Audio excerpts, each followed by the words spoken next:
Students, this is KM Varaprasad, CSC Department, DBS IT, Kavali. Now, this is the second video regarding 4th unit. In this one, we are discussing the input-output organization. In this one, already we discussed the topics like how we are accessing the I/O devices and then interrupts. Interrupts are one of the mechanism which is used to compensate the processor as well as I/O devices. In this one, today we are discussing and we are starting the topic that is processor examples. In these processor examples, how the interrupts or exceptions are handled or discussed. Three different types of processors are used to discuss about how the different types of interrupts are handled in the processors. They are ARM interrupt structure and then 68000 interrupt structure and Pentium interrupt structure. In this ARM processor, 5 different sources of interrupts are there. In those 5 different sources, 2 of them are external interrupts. They are IRQ and some ERQ. Now coming to the 68000 processor, 8 levels of interrupts are there. These are specified by using the processor status word by using the 3 bits. The 3 bits, number 7 is the highest level.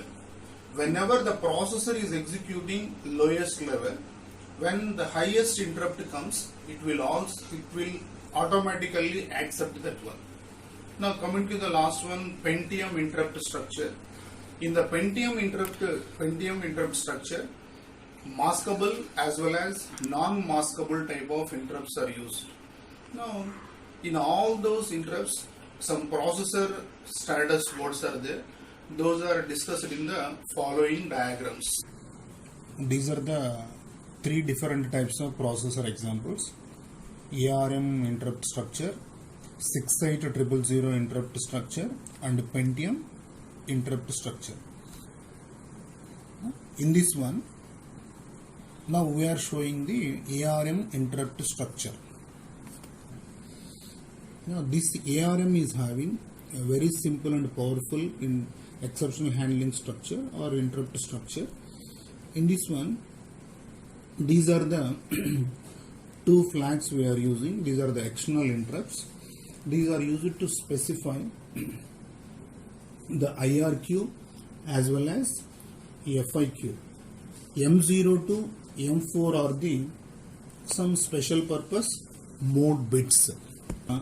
Second one is 68000 interrupt structure. Here these are the 3 bits which are especially used for the interrupt priority. Now whenever the processor is executing low priority job, whenever highest priority will come, it automatically the interrupt is enabled to the highest interrupt level priority. Now this is 800 interrupt structure. These are the condition codes. Now this is about the processor status word. Now this is the part of the Pentium's processor status register. Now in this one, it is the IA32 architecture of Pentium processor. In this one, maskable as well as non-maskable interrupts are there. Additionally, it is also having the user interrupt request also. These 2 are maskable and non-maskable. Now this is the additional user requested thing. Now this is all about the processor examples of the interrupts. Interrupt is the very important concept which is used to concentrate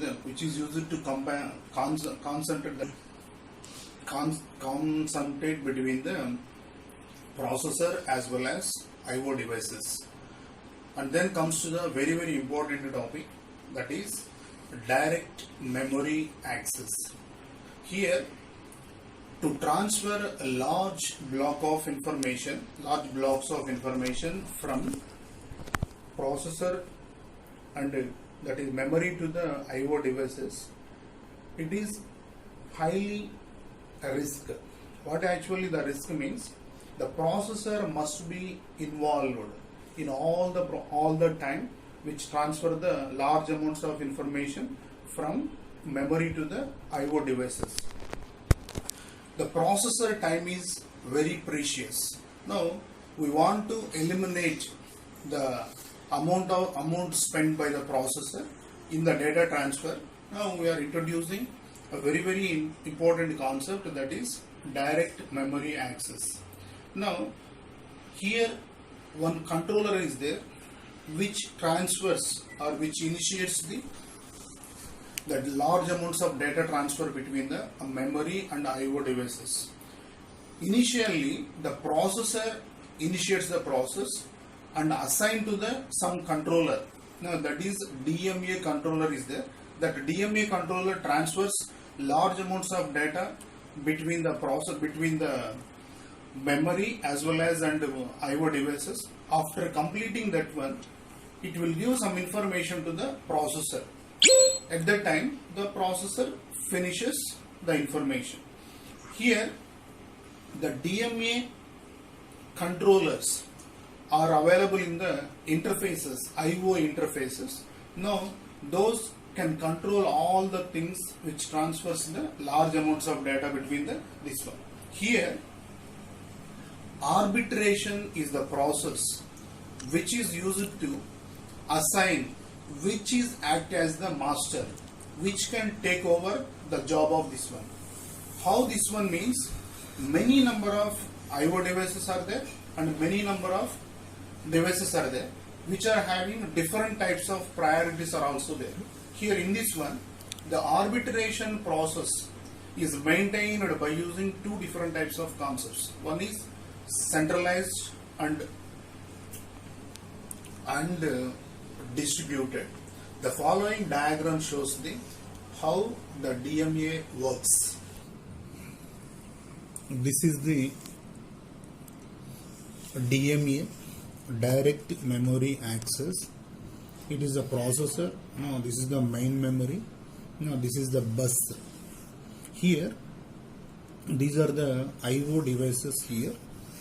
These two are the DMA controllers. The processor initiates the job to the DMA controllers. DMA controller acts as the mediator which starts the large amounts of data transfers between the main memory as well as the networks, the main memory as well as the disk, the main memory as well as printer, and then the main memory as well as keyboard. Generally, whenever we are printing large amounts of data, just the printer can do all the time. At that time, the processor which is used for another purpose. DMA controllers are available in the IO interfaces which can perform all the work. Coming to the bus arbitration. Here what is actually the bus arbitration means? Which device can take the control to transfer the large amounts of data is called a arbitration process. In this arbitration process, the next device to become the bus master is selected and the bus mastership is transferred to that device. What is actually the bus master means? The bus master can take charge to transfer the large amounts of data between the processor and IO devices from the processor. Now coming to this one, two types of things are there. Here is the first one, centralized arbitration. In this centralized arbitration, now in this one, the bus arbitrator may be the processor or a separate unit connected to the bus. Now this is the daisy chain arrangement. Now second thing is the distributed arbitration. In this distributed arbitration, all the devices participate in the selection of the next bus master without using the central arbitrator. In other words, all the devices waiting to use the bus have equal responsibility in carrying out the arbitration process. In this one, the advantage of offering this is the reliability. So in this video, we discussed processor examples and direct memory access. Now coming to the last topic in this video is the buses.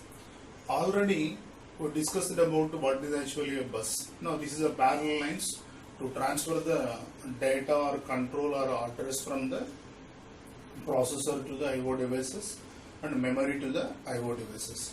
Any data transfers are maintained by using the bus concept. Buses. Here the buses are maintained by using two different types of concepts. They are synchronous as well as asynchronous. Here the synchronous is completely depends on the how we are compensating the things. Here synchronous means single time clock is used to maintain as well as all the devices. This is the synchronous, single time clock is used. And coming to the asynchronous means, in asynchronous buses, different types of handshaking is the concept we are using. Here the processor provides some handshake. This is active I/O devices which are available in this one, in this unit, will provide some shaking mechanism, handshaking mechanism. At that time the data transfers are initiated. Now this is the second type of thing. Here two types of concepts, that is asynchronous bus types are used as well as different types of, that is synchronous as well as asynchronous buses are used. This is completely based on the how we are using the time clocks. Two different types of clocks are used for the asynchronous. One type of clock is used for the synchronous. Here with this one we completed the three different concepts in this video.